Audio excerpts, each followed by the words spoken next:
Bayangkan kita berdoa tuh, ya Allah aku berlindung kepadamu dari kekufuran dan kemiskinan.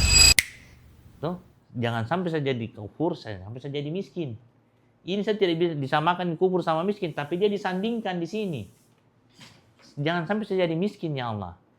Berarti memang ini diperintahkan kaya. Tidak, saya tidak bilang juga jelek itu miskin.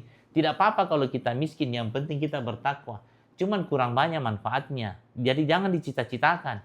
Tapi kalaupun kita sudah ikhtiarnya maksimal dan takdirnya miskin, semua takdir Allah pasti baik. Belum tentu kita kaya malah bagus. Tapi jangan sampai mindsetnya belum tentu kaya pasti masuk surga. Mending saya miskin. Miskin juga belum tentu masuk surga. Sudah miskin masuk neraka lagi. Tapi ada peluang di situ, karena kalau kita langsung perbaiki dulu mindsetnya, oh berarti saya harus kaya loh. Karena banyak ibadah yang hanya bisa kaya. Bahkan kita minta sama, jangan sampai saya jadi miskin ya Allah. Saya berlindung kepadamu dari kemiskinan, dari kekufuran dan kemiskinan. Kufur ini bukan kafir ya, tidak bersyukur. Jadi kufur nikmat apa semua. Bahkan sebenarnya simpel. Ini yang paling dasar dulu sebenarnya. Kalau mindsetnya benar, gampang semua yang lainnya. Kita ngajarin apapun tentang bisnis, kalau nanti bilang dunia ini kan hina, apalagi seperti sayap nyamuk, seperti bangkai, apalagi nanti hisapnya lama, mending saya miskin. Akhirnya kalau ada mindset yang salah seperti itu, kita ngajarin apapun, ya terlalu dunia sih, ngapain? Nggak dibawa mati. Kalau saya bawa mati, cari uang yang banyak, ini semua kalau kita jalankan ini program wakaf, dibawa mati semua itu. Mesin-mesin yang kita jual dibawa mati semua amalannya. Nah, gitu.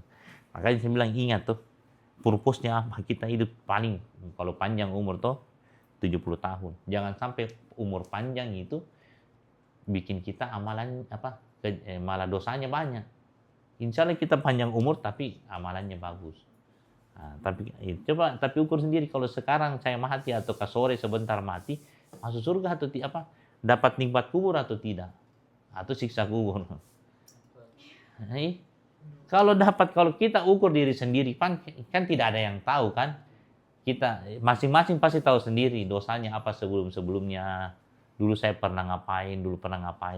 Kayaknya kalau dihitung-hitung, sepertinya kalau saya mati sebentar sore, siksa kubur. Terus saya siapnya apa? Kalau seandainya saya mati misalnya besok sore, ya kalau bisa siang ini saya sudah dapat proyeknya masjid dan di jalan saya ada kontribusi itu.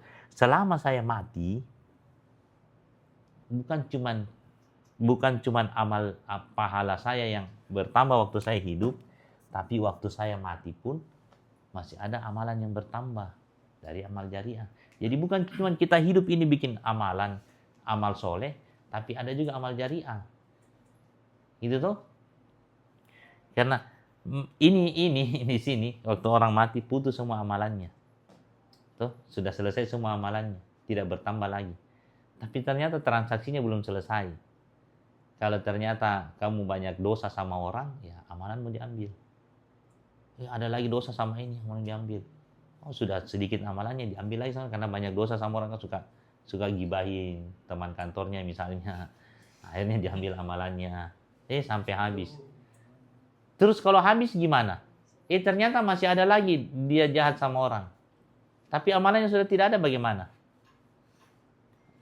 Saya bukan ustadznya, tapi saya dengarnya juga begitu dari ustadz. Bukan minus, dosanya orang, amalan buruknya dipindahin. Itu yang namanya orang merugi.